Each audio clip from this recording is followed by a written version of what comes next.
begin with, I just want to talk about some of the stereotypes that we've all heard about female or girls in math, right? Did you receive anything like that as you started your math career? When I was an undergrad, no. I can't say I experienced any bias. Yeah. When I was in grad school, I did. And it didn't come from professors. Looking at the rise of AI in our world today, That's a hard question. For me, the only thing I see so far is when they use it to do their work, they are cheating themselves and they're not going to learn. I haven't figured that out yet. I don't know. I think you prioritize. you earlier mentioned how you were doing your doctorate, having a heavy research dissertation. You were a mother, you were a grandmother, you were a wife, you were a professor. You do a lot of things. How do you strike the balance? My husband would say I've gotten a little bossier, maybe, but I think he's wrong. According to an assessment nearly 4 decades ago, it was recorded that less than 12% of higher education professors are females. Today, I have the opportunity to speak to one of them who started nearly 4 decades ago, and she didn't start in any field other than math, the complex one. You are welcome, ma'am. Thank you. How are you doing? I'm doing fine, thanks. To begin with, I just want to talk about some of the stereotypes that we've all heard about female or girls in math, right? Did you receive anything like that as you started your math career? When I was an undergrad, no. I can't say I experienced any bias. Yeah. When I was in grad school, I did. And it didn't come from professors. It came from other grad students who were men, yes. And usually not, well, I can't say completely not the Americans. Sometimes it was cultural. I remember one in particular, he was from Turkey, and he did not think women should be studying math or maybe any subject in grad school. So I did experience it there, but past that, and never with any professors. Okay. Never. So even when I was an undergrad, the math, engineering was different. There were very few women in engineering, and I don't think they were really told what engineering was, you know? Yeah. So the guys seemed to understand what kind of careers they were getting into, but I don't feel like the girls coming out of high school were told what they could do with that engineering degree. Wow. Yeah. 40, nearly 40 years you've been doing this, teaching math.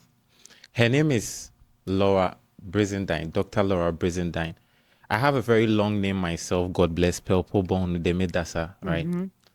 Do you get this, people asking you what's the meaning of Brizendine? Well, I married into that name, you know. So my maiden name was Doberman, so it was very German, right? Okay. Pennsylvania Dutch was my origins. But I asked him once, and he said he was told that his people came from Belgium. Okay. Whether or not that's true or not, I don't know. And I've never done any genealogy searches. All right. I have had people, I think it was about 15 years ago. I don't know what it was about Brizendine, but they didn't think they could say it. So that's when I started becoming Dr. B.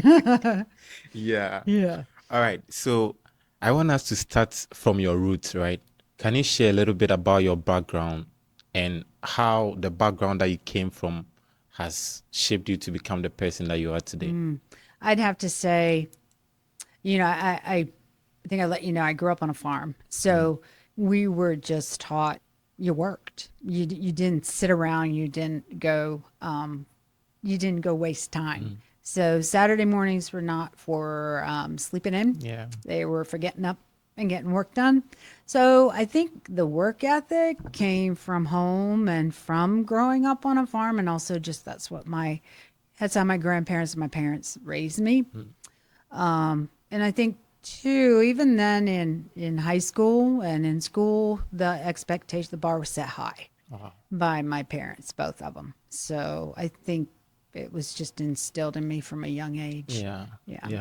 And I can see it from the way you teach and everything. You embody this hard work, I try. Yeah. And I expect that from my students, right? So Yeah. I want to ask this, right? looking at the rise of AI in our world today and in higher education, I've been a corporate myself using AI and doing other stuff. Yeah. How can young people effectively, especially in higher education setting, how can young people effectively use AI and not erode that hard work, vim or energy in us? How do we go about it? That's a hard question. For me, the only thing I see so far is when they use it to do their work, they are cheating themselves and they're not going to learn. And they should, if you're in college, you should want to learn. And so if that desire's not there, then people are just wasting money. And you have to be able to think, you have to be able to problem solve. So I think AI could be used if, let's say, you just want some additional problems to be the same type, and you could ask the AI, Chat GPT or whatever, to generate problems so that you'd have more to practice with that are similar. Yeah. Other than that, I haven't seen it yet in math. I know it is the big push, even in higher ed, Yeah. to incorporate AI in your classroom.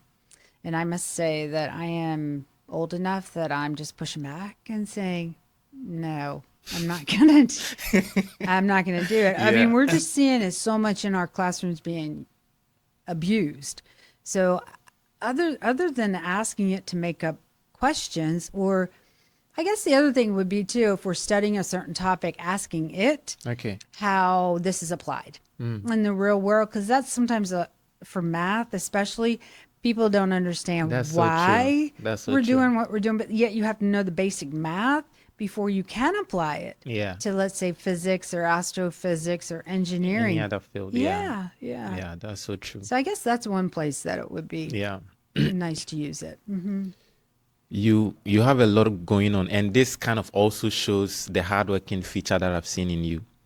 You're a mother, you're a grandmother, you're a wife, you're a professor. You do a lot of things. How do you strike the balance to be able to do all these things effectively? I haven't figured that out yet. I don't know. I think you prioritize day to day. I really haven't figured it Yeah. out yet, but I think kids come first, family comes Yeah. first, but that doesn't mean work doesn't matter. Does that make Yeah. sense? Yeah, I So get it. I really am a firm believer in God, family, and then somewhere work comes along. But like I said, the way I was raised, you don't see me taking, unless I'm really, really sick, I'm Yeah. in class. Every once in a while, yeah, I could use a mental health day, but I just don't take them. So I can't, Yeah, because yeah. I think, well, what if I get really sick right at Thanksgiving and I have to be out Then, yeah. 2 or 3 days? Then what You've am I going to already do then? yeah, I get Yeah, it. so Wow. that's just what goes on Yeah. up there in that brain. Wow. But the kids, that I think that was hard when they were little, because I think I mentioned I was doing my doctorate. Yeah. Then, that was difficult. That Yeah. was just a whirlwind. And honest to goodness, we just went day to day, week to week, and just kind of hunkered down and got it done. Yeah. And then celebrated when everybody was done. I think the kids turned out okay, in spite of that. But that was a time when I wish I could have some of it back and have more time when they were little like Yeah. that. Not when they were teenagers. Yeah. No. I was heading in that direction where we will circle back on that moment. But let's talk a little bit about you mentioned you hate to waste time, especially on social Yeah. media and stuff like that, and you like to read books. What are some insightful books that you've read, and how did they, shape your life? I don't know how they.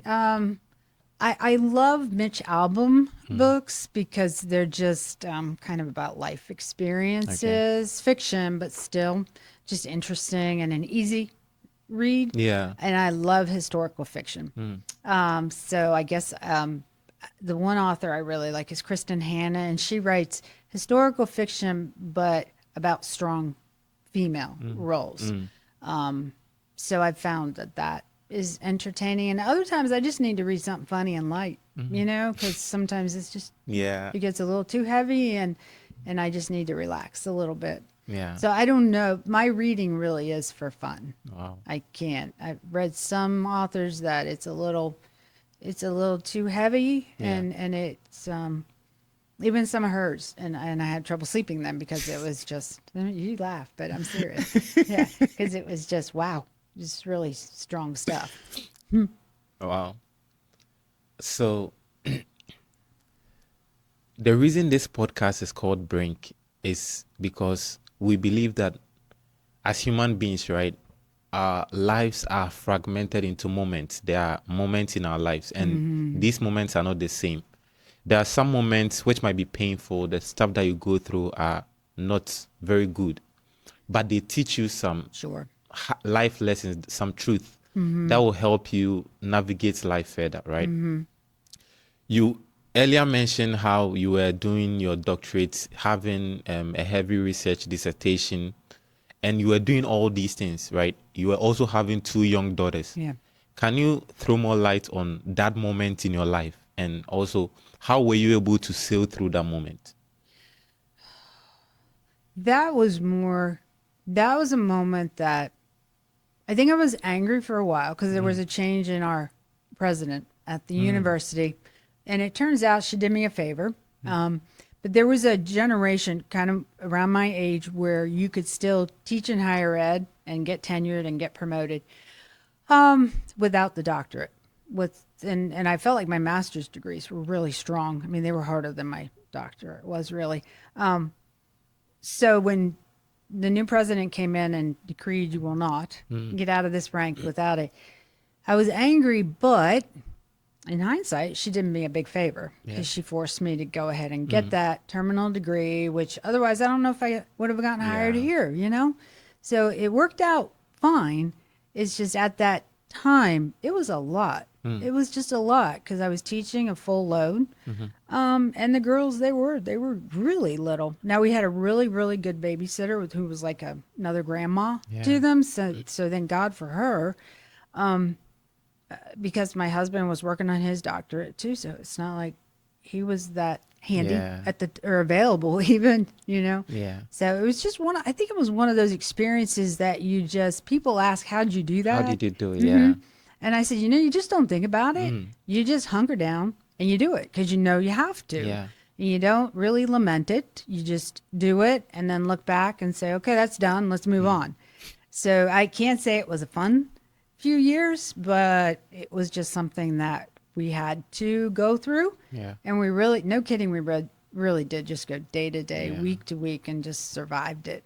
There were other, I'd say, brink moments for me. I mean, when I was younger, before kids, I went through a divorce after I was married about 3 years the first time. And it was not physically abusive, but it was emotionally an abusive relationship. And I think I learned a lot from that. I wouldn't have found my husband if I Yeah. hadn't gone through all of that.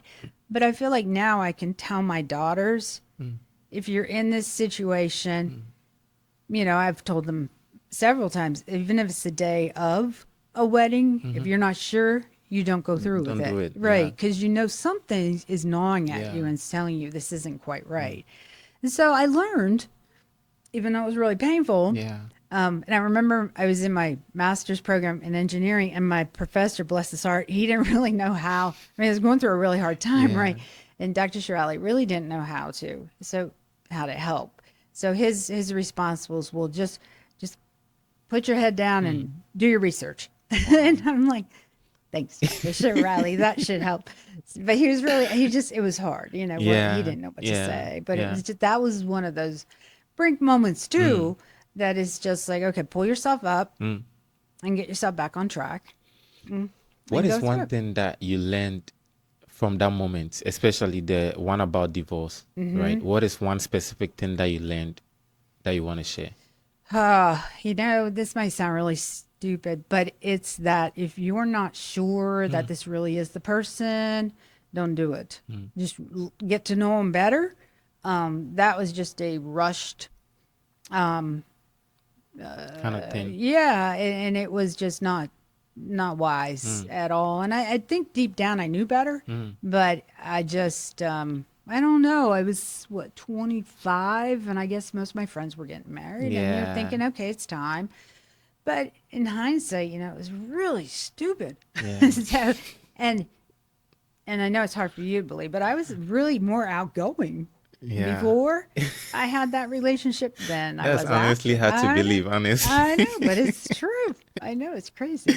Yeah. So, But I wow. don't know. It made me wiser. I can talk to my daughters or anyone really, and just say, look, and also, my one daughter was dating a boy once, and there were signs that it was Mm. a bit controlling, and so I think I could recognize Yeah. some things like that too, Wow. and point it out and say, Mm. this isn't the This is right not the right one. person. Wow. Yeah, Yeah. yeah. So it kind of, these moments kind of give you a knowledge bank that you can pull from anytime. You know that as time goes on, as I navigate in life, I know certain things, so I might not repeat this mistake again, Yeah. right? Or even if it comes, I'll know how to, navigate and come out of it. I think that's life, right? Yeah. And that's sometimes what younger people they get so anxious about everything, and everything's not going to go great all the time. You're going to hit rough times, and you have to. I think Dr. Lund did a study once and would talk about grit. Dr. Terry's land. Yes, Yeah. and measured grit in her students, and just that ability to hunker down and persevere when the times were not so easy, but you just had to work through it. Wow. Yeah. So that's something I think that comes with age and experience, but I get concerned about the younger generation because I Yeah. don't see that. Great in us, right? That's so true. Because they hate it. And I didn't enjoy it either. Nobody does, but that's how you grow, Yeah. is through adversity. Yeah. Over the years, right? Have you changed? Have you changed as a person? You can put it on the table if you don't. Have I changed as a person? Yeah. I don't think No. so. I I don't, mean, I mean, I always was outgoing, and okay. I've always loved math since I was little. And in high school, I had a high school teacher that he's the one who fired me up Wow. and made me want to study math. So, I don't know, other than just learning and maturing and figuring out what is going to not matter in a year. Does that, we went through some health scares.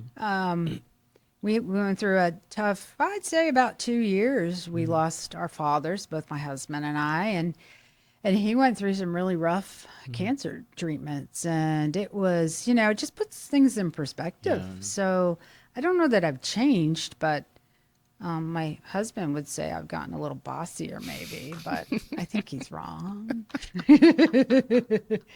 They all say My that. goodness. Yeah. This is a very I good manage him, conversation. is what I'm told. Don't manage me. You just mentioned something on things that wouldn't be relevant some years to come, right? When you were young, were there certain things that you focused on that after some few years that you grew, you realized that this thing wasn't actually relevant? And how can young people notice these things that wouldn't be relevant for the time frame that will be on this earth, but rather focus our lives on the things that are important, true, beautiful, and relevant? Boy, that's a good question. I think the one that comes to mind first is, well, I was in high school and college. I dated the same guy for what, 4.5, 5 or 6 years. I mean, it was a long time. And then things went south, and I had a really hard time after that. And at the time it was like, my gosh, I'm never going to meet anyone else. This was it, And so you think, you're just done with love or whatever it might be. And it's not the case. But looking back, and when you're young like that, it feels that way, Yeah. So that's the one thing that comes to mind. That was a tough year or two, but in hindsight, would I be here? No. Would I have my husband that I have now? No. Would I have these 2 daughters? No. And with him, I got my stepdaughter, Courtney, and without her, I wouldn't have grandkids. So I think sometimes just understanding that life's going to throw you some curves. You just got to go with it, Yeah. and really keep your know that this is temporary, Yeah. Have you heard because this quote, this too shall pass? yeah, Yeah. I yeah, think that is one thing that we all need to embody in our lives or put at the back of our minds as we go through certain challenges, right? Because at the end of the day, it's going to fade away. You might not even remember what you're going through, yeah. and it wouldn't be relevant, as you And it said. just seems so huge right Yeah. then in that moment. That's one thing as a mom, sometimes it's hard to convince your kids Your of kids to that. do. Yeah, Yeah. because then you don't want to make them feel like their feelings are not valid, but you also know that 10 years from now, they're not going to care about that That's true. anymore. That's But true. at in the moment, it is tough for them. So, I think I used to just tell my classes, just suck it up, buttercup. And, you're going to have some hard classes sometimes. You just got to hunker down and get through it. Yeah. And it's true, but It is. it doesn't make it any more pleasant, It though, is. does it? Yeah, it doesn't. No, it does not. How do your daughters see you? Yeah.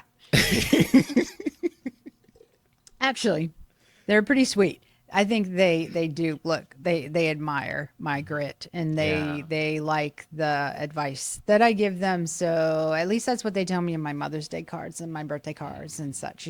So I think they do look at me as a strong role model for them. They don't see me as a patsy or anything else. So Yeah. I think my husband always tells me they'd be lost without me. So yeah, that Yeah. makes me feel good and scared at the same time, because I won't always be here. But yeah, I think they're strong Yeah. young women, and they're willing to work most of the time. They Yeah. don't have nobody. That generation does not have quite the same work ethic Yeah. in general. Yeah. Yeah. I think the things that we say, right, sometimes compared to the things that we do, there might be a little difference. I don't know if you get what I'm trying to say. You might say something, right? But for someone to obey that thing that you said, you must do the thing for the person to see that you are actually doing it, so that they can follow the footsteps that you are taking. Do you think the grit and the hard work ability that you've showcased in your life, right, has it really influenced your daughters to become who they are today? I hope so. I mean, I hope so. They both have good careers. So I think it hasn't hurt them at all. I like to think that sometimes my students see the same thing, because sometimes not the level of math, not the upper level, but some of the lower level stuff, I have to fuss at them sometimes and say, look, I've worked harder to get you ready for this test than you have. That kind of thing. Yeah. But the girls, no, I think they're in good shape. I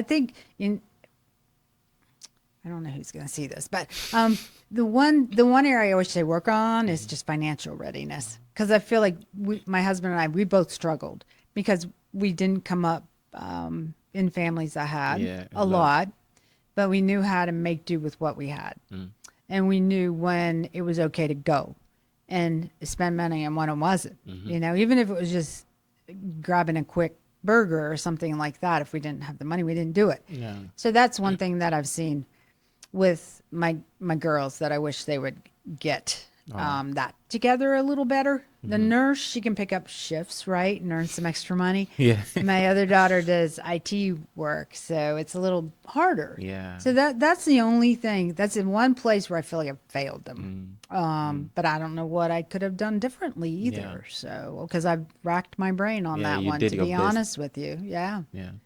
Yeah. You've been teaching for over Long 30 time. years, right? And you can't do this thing if you don't have the passion for it. How can young people find their passion and devote their lives to, work towards that thing for the rest of their lives? I think I got lucky in finding it and knowing. Always knew it was math. And then when I came out of my master's degree, really didn't know what I wanted to do with that. I thought I'd go industry or government and work.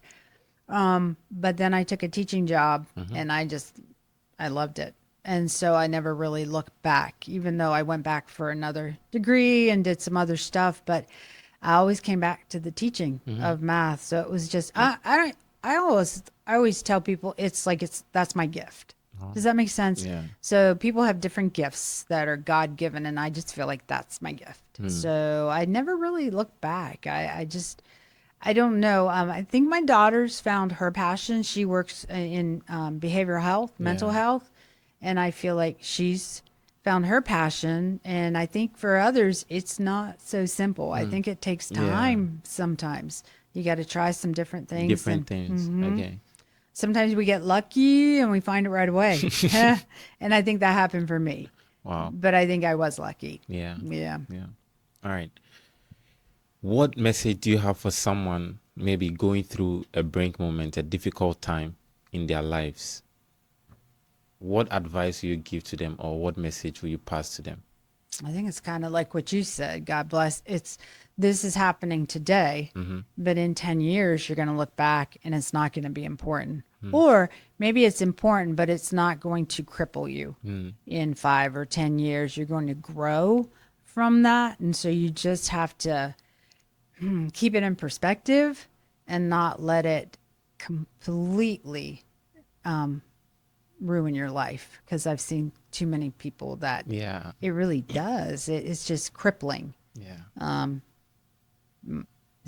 Yeah, I would say almost crippling anxiety Yeah. sometimes, and not being able to see their way through. But there is the way through. Wow. And sometimes I tell them to turn to their faith at that point Mm. too. Maybe it just takes some prayer and Wow. some support from family, friends, whomever is around you. Mm. And you just got to lean on some other people. Wow.